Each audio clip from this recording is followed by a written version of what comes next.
Recording in progress. Oke, baik.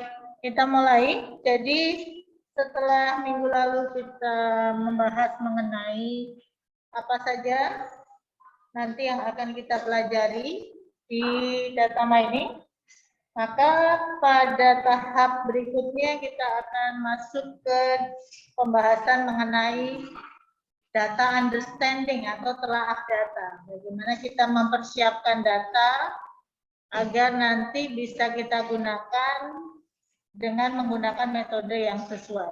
Di mana di dalamnya nanti ada beberapa tahapan preproses data. Dan kita nanti juga akan mengimplementasikan dengan menggunakan tool yang sudah saya sebutkan kemarin, yaitu WK ya. Nanti di sini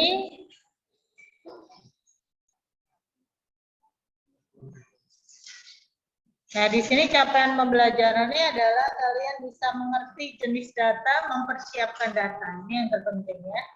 Mempersiapkan data agar sesuai untuk diaplikasikan dengan teknik data mining tertentu. Nah, di sini indikatornya nanti akan dibagi menjadi, kita nanti pertemuannya karena 2 SKS ya, mungkin 3 kali untuk membahas mengenai data understanding. Ya. Jadi, di pertemuan pertama ini, kita akan membahas mengenai apa itu definisi telaah data, kemudian mengenai tipe data dan kualitas data. Ya. Baru kemudian nanti, pada pertemuan kedua, kita akan membahas mengenai tahapan-tahapan dari pre-processing data dan analisa data. Dan kemudian kita nanti akan mengimplementasikannya dengan menggunakan WK. Ya. Itu kira-kira tahapan yang akan kita lalui untuk memahami mengenai apa yang dimaksud dengan data understanding. Baik, kita mulai saja. Untuk data understanding. Jadi data understanding itu apa? Jadi kalau kemarin kita membahas di awal pada saat KDD, ya, kita membahas mengenai knowledge discovery in databases, itu ada tahapan kan? Tahapan di mana di situ ada persiapan data menjadi data mentah, kemudian data mentah itu dilakukan pre-processing data ya. Di mana agar kita bisa melakukan pre-processing data, maka di sini kita harus menelaah data mentah kita. Data mentah kita itu sudah siap belum untuk digunakan. Nah, jadi data understanding itu adalah sebuah tahapan dalam metodologi science data, atau kita sebut data science atau data mining, yang bertujuan untuk mendapatkan pemahaman awal, ya, pemahaman awal mengenai data yang dibutuhkan. Tujuannya apa? Tujuannya adalah untuk mendapatkan gambaran utuh terhadap data yang akan kita gunakan nanti. Ini adalah tahapan terpenting di dalam sebuah data science. Karena kalau kita tidak mempersiapkan data yang benar dan valid, itu nanti hasil dari pengolahannya itu juga tidak akan sesuai dengan yang diharapkan. Ya.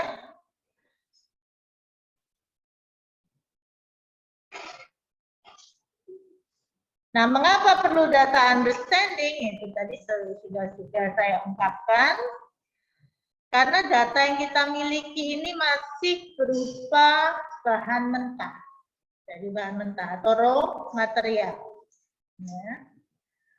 Kemudian data itu biasanya dari sebuah yang kita dapatkan dari sebuah sumber tertentu itu tidak selalu sesuai dengan yang ingin kita gunakan. Ya, tidak semuanya sesuai. Jadi tujuannya bisa berbeda-beda, bisa digunakan untuk tujuan yang berbeda-beda meskipun datanya sama. Nah, jadi ini yang menyebabkan kita perlu melakukan pengolahan awal data. Ya, di sini diharapkan dengan menggunakan data understanding ini kita bisa memberikan gambaran awal mengenai kekuatan datanya, kekurangan, batasan. Kemudian kalau ada masalah dalam kualitas data itu bisa diperbaiki. Apa strateginya sehingga kita bisa mendapatkan data yang siap digunakan untuk pengolahan data mining. Nah, sumber data itu apa saja? Di sini kita bisa mendapatkan dari sumber-sumber internal. Misalkan data yang kita masukkan dalam Excel. Ya. Kalau di perusahaan-perusahaan UMKM itu mungkin Excel sudah cukup mumpuni kan ya. Nah, data itulah yang kita sebut sumber data internal. Ya.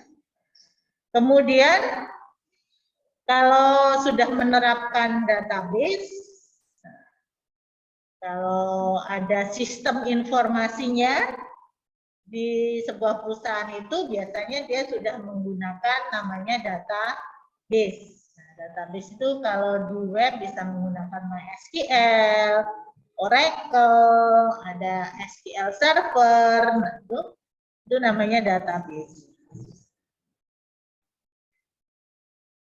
Bisa juga bentuknya berupa dokumen. Contohnya apa? Contohnya kalau kita ingin melakukan pengelompokan dokumen seperti yang dilakukan oleh Google. Nah, itu berarti sumber datanya apa?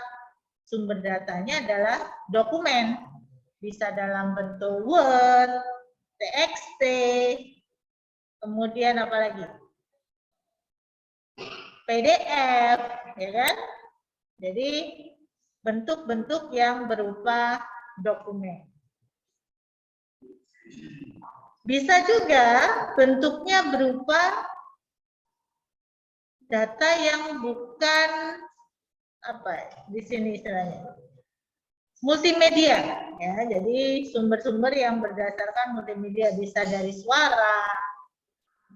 Ya. Misalkan nanti tujuannya apa? Untuk pengenalan suara. Untuk pengklasifikasian jenis suara. Suara ini bisa suara orang berbicara, bisa juga misalkan nyanyian. Di teman saya pernah melakukan penelitian mengenai ini, jadi lagu, sentimen terhadap lagu.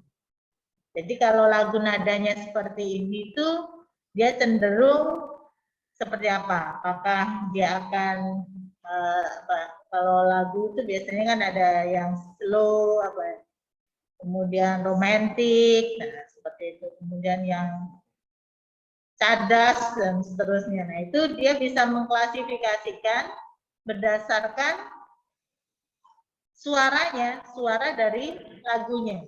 Oh, kalau ritmenya seperti ini kategorinya adalah seperti ini. Nah, itu bisa juga seperti itu. Karena sekarang kan data suara itu kan juga bukan suatu yang sulit untuk didapat. Selain suara bisa juga video, ya, audio dan video.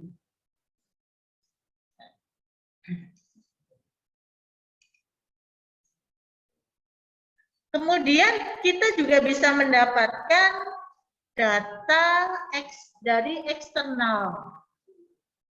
Eksternal itu berarti yang bisa kita dapatkan di web. Ya, di web contohnya repository. Jadi kalau UNTA kan ada repository mengenai TATA ya, tugas akhir, penelitian. Misalkan kita ingin melakukan pengelompokan agar memudahkan kita mencari topik-topik dari tugas akhir. Nah, itu kan bisa kita menggunakan data-data yang ada di repositori. Nah, kemudian juga web-web yang umum yang bisa kita dapatkan. Nah, yang khusus biasanya digunakan untuk sumber sumber data untuk penelitian yang berkaitan dengan data mining, AI, ya, itu bisa kita dapatkan dari contoh-contoh ini.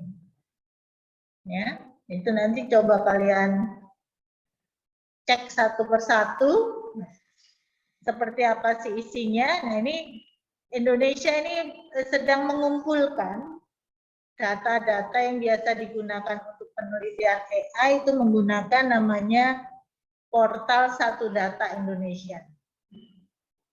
Ini baru ini. Jadi kalau dulu itu belum terkoordinasi dengan baik kan, kita kalau mencari data Indonesia itu kan sulitnya minta ampun. Minta sana, minta sini, minta ya. Nah, ini dikumpulkan menjadi satu.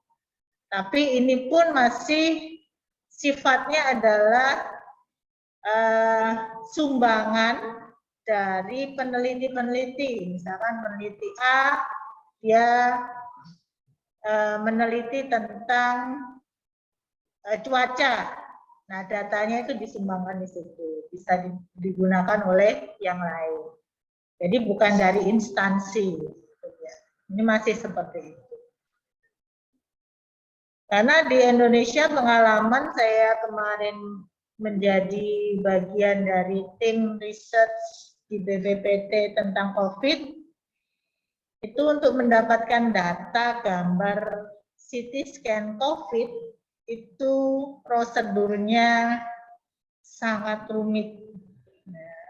Harus izin sana, izin sini, dan padahal itu sudah dari kementerian juga, sudah dari Kementerian Kesehatan sudah menyetujui, tapi di pihak rumah sakitnya sendiri itu banyak yang istilahnya prosedur yang harus dilalui.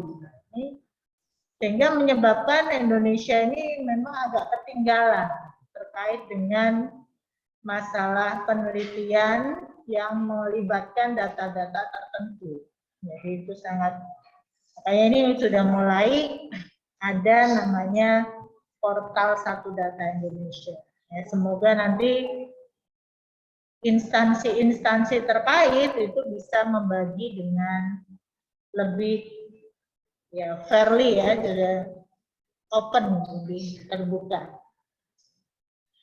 Kemudian nanti misalkan kalian ingin mempelajari atau mencari data yang berhubungan dengan statistik, bisa masuk ke webnya Badan Pusat Statistik. Ya. Kemudian juga ada Badan Informasi Geospasial. Nah, ini kalau yang dua itu, UCI dan Kaggle, itu dari luar, dan itu biasanya banyak digunakan untuk contoh-contoh data yang digunakan di mesin learning, AI, ya, data mining, itu, data science itu banyak menggunakan dua itu. Kaggle itu karena sifatnya open. Ya, kalian cukup mendaftar menggunakan akun, itu sudah bisa mendapatkan contoh-contoh model dari data yang sesuai. Hanya memang tidak selalu dari tujuannya dari Indonesia ya. Jadi bisa jadi misalkan kita ingin meneliti tingkat kepercayaan terhadap pemerintahan, mungkin bisa didapat tapi bukan di Indonesia. Itu hanya contoh-contoh sampel, tapi cukup lengkap dan bisa digunakan untuk kepentingan penelitian saja. Ini nanti kalian coba sendiri ya, dicoba-coba dilihat.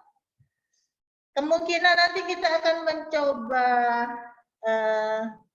untuk implementasinya, kita nanti akan mengambil dari dua dua portal itu. Ya, UCI dan Kaggle. Dua portal itu yang nanti akan kita pakai. Nah, kalau yang lainnya nanti hanya sebagai untuk referensi. Baik. Dan sekarang, apa sih yang dimaksud dengan data? Data. Kita berbicara mengenai dataset dulu. Dataset. Dataset, set itu kan himpunan. Set itu adalah himpunan. Data sendiri ya data. Himpunan data. Himpunan itu berarti sama saja dengan kumpulan. Kelompok, kumpulan. Kumpulan dari apa? Kumpulan dari objek-objek. Objek-objek dengan sifatnya atau atributnya. Contohnya, kalau saya mempunyai data mahasiswa. Nah, biasanya kalau saya ingin menggambarkan seorang mahasiswa, berarti kan satu mahasiswa adalah satu objek. Bagaimana saya bisa mengenali mahasiswa A? Kita pasti akan memberikan atribut, memberikan label kan? Pertama apa? Yang menunjukkan dia mahasiswa punya NBI. Ada namanya. Selanjutnya apa? Ada informasi orang tuanya dari mana, SMA-nya dari mana, ya kan? Kemudian jurusan apa?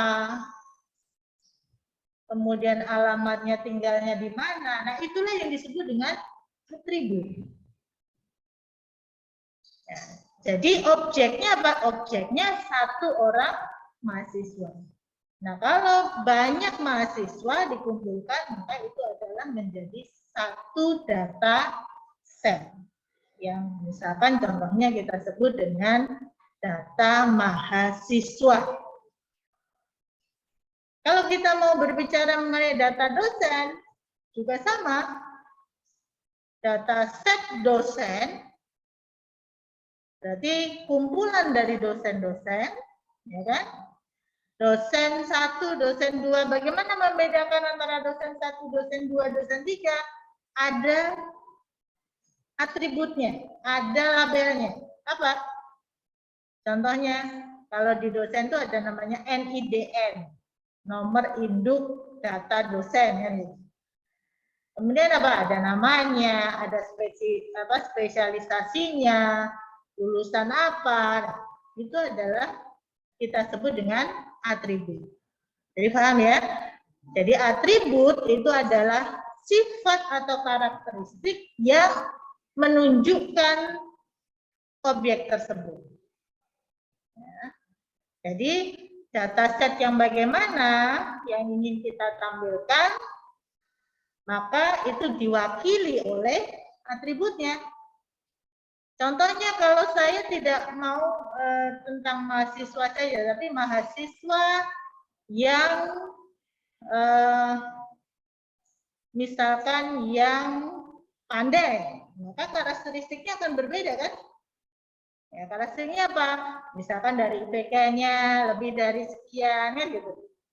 Jadi dataset yang berbeda, meskipun objeknya sama, bisa jadi atributnya juga berbeda kan? Meskipun objeknya sama. Nah, di sini atribut itu juga sering disebut sebagai variabel, field, karakteristik, fitur. Nah, kalau ditampilkan dalam bentuk, kalau kamu mengenal Excel kan ya, Excel itu kalau dalam bentuk database, ini kita sebut dengan data record, seperti ini cara menyajikannya. Ya, di mana satu baris ini itu mewakili sebuah objek. Jadi satu yang pertama ini contohnya berarti ini objek satu dengan sifat apa? Dia mempunyai refund, ya itu sifatnya dia. Mempunyai marital status, single, mempunyai taxable income 125.000 dan seterusnya. Jadi ditampilkan dalam bentuk record seperti itu. Ya. Nah, nilai atribut itu adalah angka atau simbol yang memberi nilai pada atribut tersebut. Nah, nilai itu adalah ini. Yes. Ini adalah nilai atribut. No. Ya. Dan seterusnya. Nah, sekarang kita ke tipe atribut. Tipe atribut itu dibedakan menjadi dua. Dua besar, yaitu kualitatif dan kuantitatif. Kuantitatif itu berarti bisa dihitung, ya, bisa dicacak. Jadi sifatnya dia numerik. Kalau kualitatif itu menunjukkan apa? Dia hanya bersifat sebagai pembeda antara satu objek dengan objek yang lain. Jadi secara kualitas, bukan secara kuantitas. Kualitatif sendiri dibagi menjadi dua, yaitu nominal dan ordinal. Nominal itu adalah dia semua atribut yang hanya mempunyai sifat pembeda. Ya, dan tidak bisa dicacak kan ya. Contohnya apa? NBI. Itu kan hanya pembeda antara satu mahasiswa satu dengan mahasiswa yang lain. Nomor KTP itu juga merupakan yang bersifat nominal. Kemudian apa lagi? Ada yang bisa memberi contoh?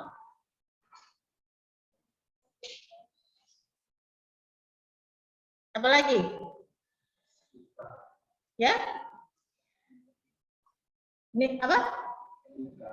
NIK ya, KTP itu utama. Terus apa lagi? Sidik jari, Bu. Kan banyak ya contohnya.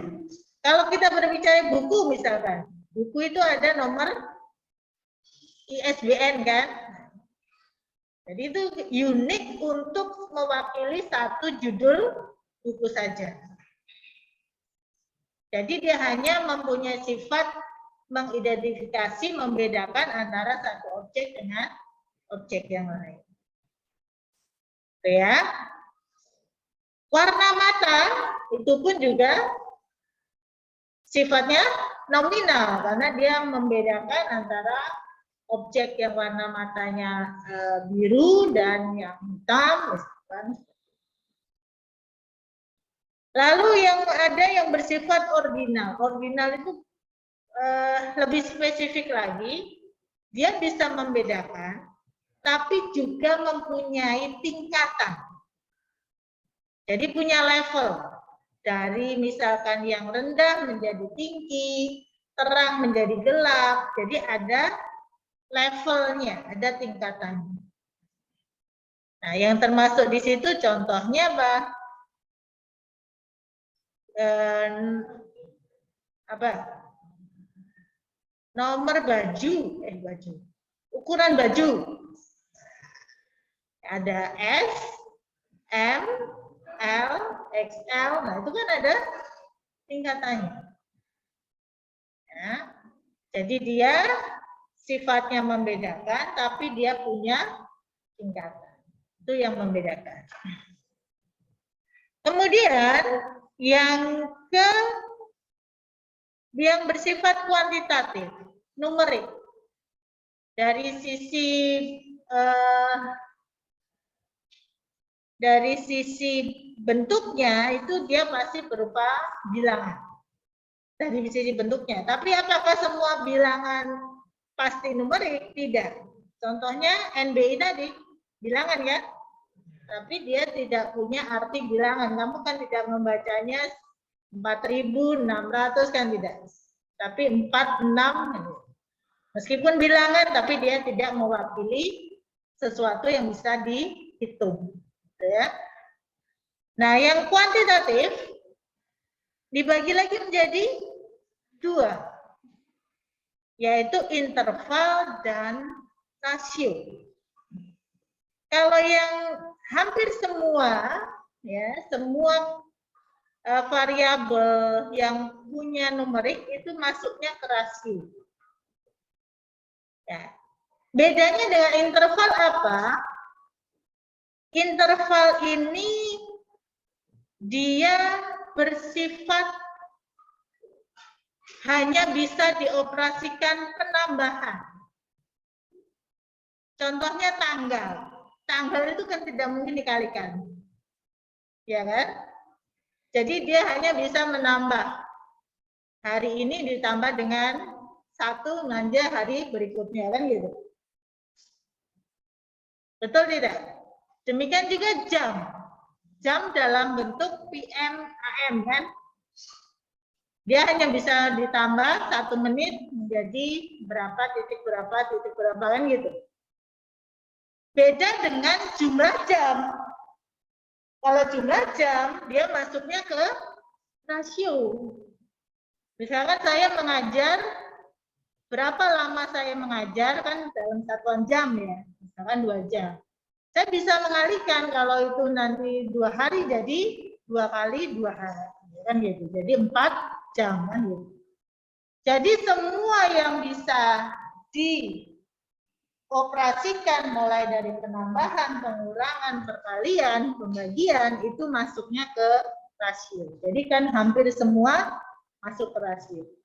Jadi yang masuk ke interval itu hanya yang sifatnya tadi meskipun bilangan tapi dia tidak bisa dikalikan. Hanya bisa operasinya adalah penambahan. Bisa memahami ya? Ya, ini bedanya. Tuh. Ini penjelasannya tadi. Sebenarnya ya, yang sudah saya jelaskan tadi itu sudah dikelompokkan lagi di berikutnya. Nah, bilangan sendiri itu dibedakan menjadi 2, yaitu bilangan yang bentuknya integer, bulat, yang kita sebut dengan atribut diskrit. Ya. Sesuatu pencacah yang sifatnya bulat bentuknya. Contohnya jumlah mahasiswa. Kan nggak mungkin ada jumlah mahasiswa 2,5. Ya. Kemudian misalkan yang mewakili apa lagi? Kalau ini ada zip code misalkan, kemudian NBI itu semuanya juga bilangannya bulat, meskipun dia masuk bukan berupa numerik kan gitu ya. Lalu yang kedua itu ada kontinu, jadi hampir semua bilangan yang merupakan hasil pengukuran itu masuknya adalah atribut kontinu, ya. Misalkan tinggi badan, berat badan, ya. Kemudian apa lagi? Total pendapatan itu juga kontinu, ya. Jadi semua yang merupakan hasil pengukuran perhitungan itu masuk ke atributnya sifatnya adalah kontinu.